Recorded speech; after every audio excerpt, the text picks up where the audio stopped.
di sini akan menjelaskan tentang Permendiknas nomor 27 tahun 2008 tentang standar kualifikasi akademik dan kompetensi konselor. Peraturan Menteri Pendidikan Nasional Republik Indonesia tentang standar kualifikasi akademik dan kompetensi konselor pada pasal 1 ayat 1 untuk dapat diangkat sebagai konselor, seseorang wajib memenuhi standar kualifikasi akademik dan kompetensi konselor yang berlaku secara nasional. Pasal 1 ayat 2 standar kualifikasi akademik dan kompetensi konselor sebagai dimaksud pada ayat 1 tercantum dalam lampiran peraturan kementerian ini. Selanjutnya ada pasal 2 penyelenggaraan pendidikan yang satuan pendidikannya memperkerjakan konselor wajib menerapkan standar kualifikasi akademik dan kompetensi konselor sebagaimana diatur dalam peraturan menteri paling lambat 5 tahun setelah peraturan menteri ini mulai berlaku. Dan terakhir pasal 3 peraturan menteri ini mulai berlaku pada tanggal ditetapkannya. Masuki materi yang pertama adalah kualifikasi akademik konselor. Konselor adalah tenaga pendidikan profesional yang telah menyelesaikan pendidikan akademik S1, program studi bimbingan dan konseling, dan program pendidikan profesi konselor dari perguruan tinggi penyelenggaraan program pengadaan tenaga pendidikan yang terakreditasi.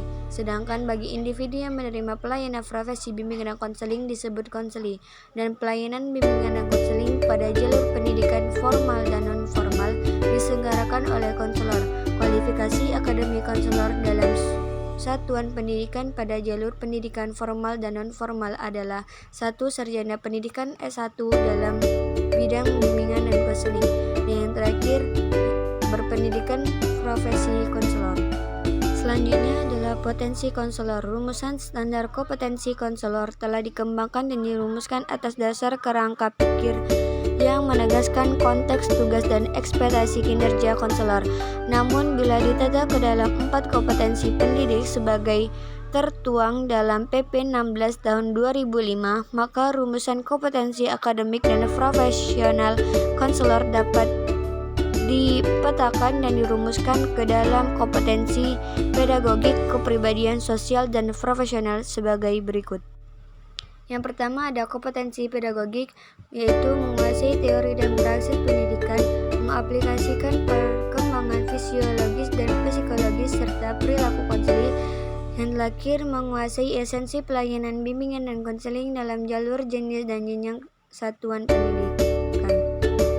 Yang kedua, kompetensi kepribadian, yaitu beriman dan bertakwa kepada Tuhan Yang Maha Esa, menghargai dan menjunjung tinggi nilai-nilai kemanusiaan, individualitas, dan kebebasan memilih, menjunjung integritas dan stabilitas kepribadian yang kuat, dan menampilkan kinerja berkualitas yang tinggi.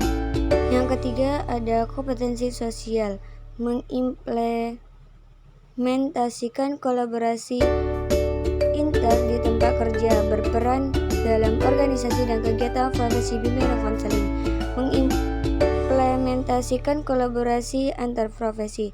Yang keempat adalah kompetensi profesional, yaitu menguasai konsep dan praksis asesmen untuk memahami kondisi, kebutuhan, dan masalah konseling, menguasai kerangka teoretik dan praksis bimbingan dan konseling, merencanakan program bimbingan dan konseling, mengimplementasikan program bimbingan dan konseling, menilai proses dan hasil kegiatan bimbingan dan konseling, memiliki kesadaran dan komitmen terhadap etika profesional, dan yang terakhir menguasai konsep dan praksis penelitian dalam bimbingan dan konseling.